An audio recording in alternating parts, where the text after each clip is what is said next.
Messieurs les ministres, mesdames et messieurs les ambassadeurs, Monsieur le Président, mesdames et messieurs en vos grades et qualités, je suis extrêmement heureuse d'être avec vous ici ce matin et particulièrement heureuse de revenir sur la terre de la Teranga parce que quand je suis au Sénégal, j'ai presque l'impression d'être chez moi.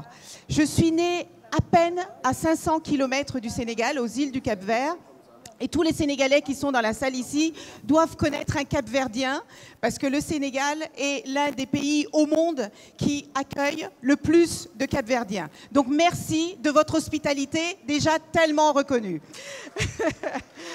Ensuite, je suis extrêmement heureuse d'être là avec vous aujourd'hui parce que dans cette salle, la BPI a réuni aujourd'hui des femmes et des hommes qui façonnent le monde.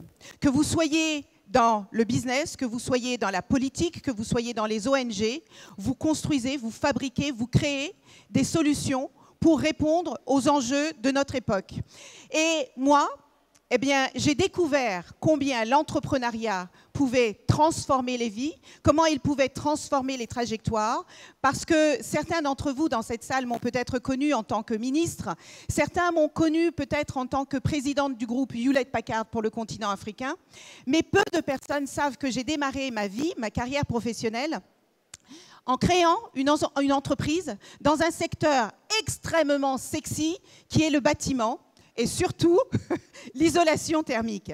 Et j'ai vu qu'avec l'entrepreneuriat, on pouvait non seulement répondre aux problèmes qui existent dans le monde, parce qu'une entreprise n'existe que parce qu'elle crée des solutions ou des produits qui vont servir les enjeux de notre époque, mais j'ai vu aussi que quand on donne la chance à quelqu'un qui n'a pas beaucoup d'espoir, quand on lui donne la chance de montrer qu'il est capable de créer, d'inventer et d'innover, eh bien cela peut tout changer. Et c'est pour ça qu'aujourd'hui, je suis présidente de Ring Capital, un fonds d'investissement à impact social et environnemental qui vient de se déployer en Afrique francophone, parce qu'en Afrique, on ne manque pas d'idées, on manque parfois de capitaux, et c'est en allant chercher ces capitaux qu'on peut transformer l'avenir de ce continent.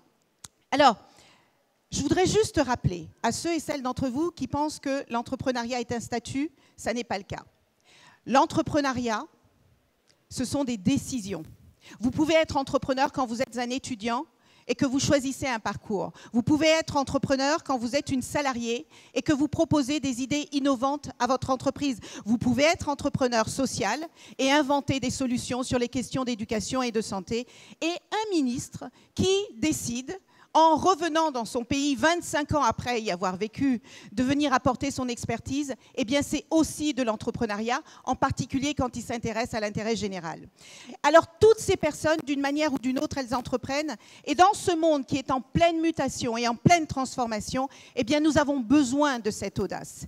Nous avons besoin de bâtisseurs, et nous avons besoin de passeurs et de passeuses, des gens qui font des liens entre les différents mondes dans lesquels ils vivent.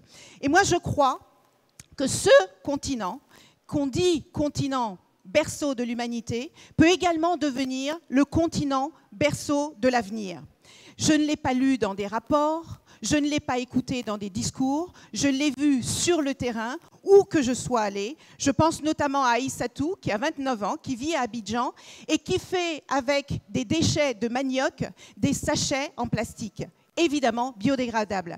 Je pense à Marie-Laure Mukonga, qui, à Lumumbashi, Marie-Laure, elle a juste 24 ans, elle est ingénieure, et avec du plastique recyclable évidemment, et avec du sable, elle crée des briques pour fabriquer des biens immobiliers qui sont particulièrement appréciés dans les zones où il y a beaucoup d'humidité. Et ici à Dakar, je ne peux pas ne pas mentionner la start-up de Pape, la start-up PAPS, que beaucoup d'entre vous évidemment connaissez, et qui, grâce à la digitalisation et à la logistique, eh bien, il a aujourd'hui 400 personnes qui travaillent dans 6 pays à travers le monde. C'est ça, les exemples d'entrepreneuriat. Et ces entrepreneurs-là, ils n'attendent pas que la situation soit parfaite. Ils n'y attendent pas qu'il y ait les bonnes lois. Ils n'y attendent pas qu'il y ait les bonnes réglementations. Ils croient dans leur projet, ils se lancent et ils font des miracles. Et ce que je vois là, ce n'est pas une industrialisation galopante, ce n'est pas une industrialisation spectaculaire, c'est une industrialisation qui se fait silencieusement dans les hangars, dans les fermes, dans les ateliers et parfois même dans une salle à manger. Et cette industrialisation silencieuse, elle est résiliente et elle est profondément ancrée dans les réalités locales. Alors, toutes ces solutions qui émergent, tous ces modèles qui fonctionnent, eh bien, on n'en entend pas parler. On ne les finance pas. Et elles sont très, très, très rarement valorisées. Et c'est pour ça que ce genre d'événement organisé par la BPI est tellement important. Parce que non seulement elle va permettre de vous connecter et de vous inspirer, mais elle va vous permettre de voir aussi que vous êtes capable de créer des solutions que vous n'aviez pas osé partager avec les autres, mais qui sont indispensables pour le développement des pays dans lesquels vous vivez. Alors, comment on transforme le cacao? Comment on produit à l'intérieur du continent des services et des solutions qui peuvent servir aux besoins tout que nous avons, tout en faisant des co-constructions avec les investisseurs qui viennent des 4 coins de la planète. Parce que quand on voit les enjeux dont souffre la planète aujourd'hui, que ce soit le réchauffement climatique, que ce soit les problèmes énergétiques, que ce soit les problèmes sanitaires, que ce soit les problèmes d'injustice sociale, tous ces problèmes sont sur le continent africain. Et le continent africain, parce qu'il subit ces problèmes depuis très longtemps, innove depuis longtemps. Et quand on voit ce que nous avons fait avec le paiement mobile, eh bien on l'a fait parce que nous n'avions pas les solutions bancaires qui étaient adaptées. Et donc, on peut inspirer le reste du monde. Jusqu'ici, les solutions venaient du Nord. Peut-être qu'à partir de maintenant, ces solutions vont pouvoir venir du Sud.